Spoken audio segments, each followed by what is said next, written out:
Votre été touristique avec Fréquence Plus et Va-et-Vient. Votre magazine touristique Bourgogne-Franche-Comté.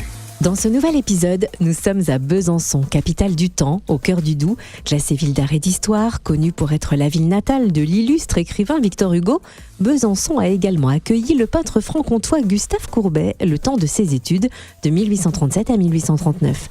La bibliothèque municipale lui consacre en ce moment une exposition originale, révélant au grand public des lettres cachées enflammées. Une exposition qui ne manque pas de cachet, que l'on découvre avec Juliette Sorlin, conseillère municipale déléguée aux bibliothèques et aux archives. Bonjour Juliette. Bonjour. Alors plongeons sans plus tarder au cœur de l'exposition baptisée Courbet, les lettres cachées, histoire d'un trésor retrouvé.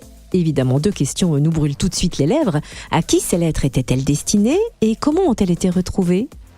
Alors, il s'agit de lettres de deux amants, que sont Gustave Courbet et Mathilde de Svazema. Amants de papier, amants épistolaires. Et donc, voilà, ils s'écrivaient l'un l'autre. Et ces lettres ont été conservées depuis le début du XXe siècle dans le plus grand secret à la Bibliothèque d'études et de conservation de Besançon. Parce que ces lettres étaient effectivement sulfureuses et aussi politiques, puisqu'il y est question de l'affaire de la colonne Vendôme. Ces lettres ont été retrouvées dans le grenier de notre bibliothèque, fortuitement, au hasard de rangement, puisque vous savez qu'il y aura une nouvelle grande bibliothèque à Besançon, et à l'occasion de la préparation de ce déménagement, ces lettres ont été retrouvées. Sacrée surprise en tout cas, et du coup, combien de lettres ont été découvertes ? Et pouvez-vous nous confier, sans tout dévoiler, si le contenu est aussi sulfureux qu'il y paraît ? Alors oui, 116 lettres ont été retrouvées, dont 25 écrites par Gustave Courbet. Si vous le souhaitez, je peux vous lire l'extrait d'une lettre. Volontiers. Quelques lignes. Écoute Mathilde, tu es insensée. Vrai, tu me dis il y a 3 jours que mon amant ne m'a pas écrit, tu es folle. Je passe mes nuits à cela. Ici, j'ai la tête partout, il faut que j'aille voir mes parents à la campagne, à 2 lieues, que je dirige mes ouvriers, que je fasse de la peinture forcée.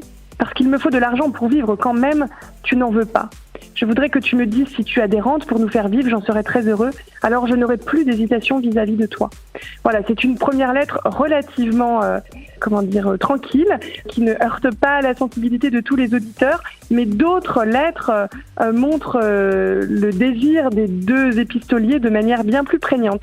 Et jusqu'à quand peut-on découvrir cette exposition Courbet, les lettres cachées, histoire d'un trésor retrouvé à la bibliothèque de Besançon, et quels sont les horaires d'ouverture ? Alors, cette exposition est à découvrir jusqu'à cet automne. L'exposition est ouverte du lundi au samedi de 14h à 18h avec une entrée libre et gratuite. Il y a aussi des visites guidées qui sont proposées par les agents de la bibliothèque le mercredi et le samedi à 15h.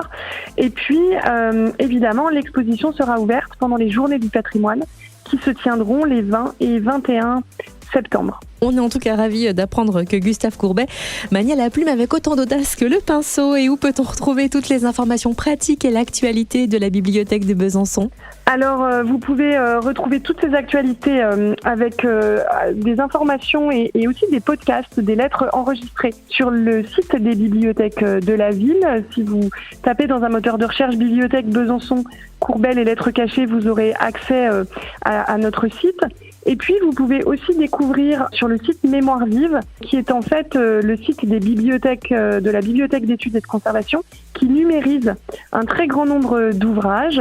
Et donc, vous avez la numérisation des lettres sur le site de Mémoire Vive. Donc, de la même manière, vous tapez dans un moteur de recherche Mémoire Vive Besançon et vous pourrez y accéder. Et puis, je me permets d'ajouter que cette correspondance de Mathilde et de Courbet a été éditée aux éditions Gallimard ce printemps. Donc, vous pouvez vous procurer cette édition. Merci Juliette Sorlin, conseillère municipale déléguée aux bibliothèques et aux archives de Besançon. Et à l'occasion de la présentation inédite de cette correspondance sulfureuse entre Gustave Courbet et Mathilde de Svazema, sachez que l'Office de tourisme de Besançon propose des visites guidées pour découvrir les lieux fréquentés par le peintre. Plus d'infos sur le www.besançon-tourisme.com. Et maintenant, suivez vos envies. La Bourgogne-Franche-Comté n'a pas fini de vous surprendre. Votre été touristique ? Vivez-le avec Fréquence Plus et Va-et-Vient. Votre magazine touristique Bourgogne-Franche-Comté fête ses 10 ans. Disponible gratuitement dans les offices de tourisme de la région. Fréquence Plus.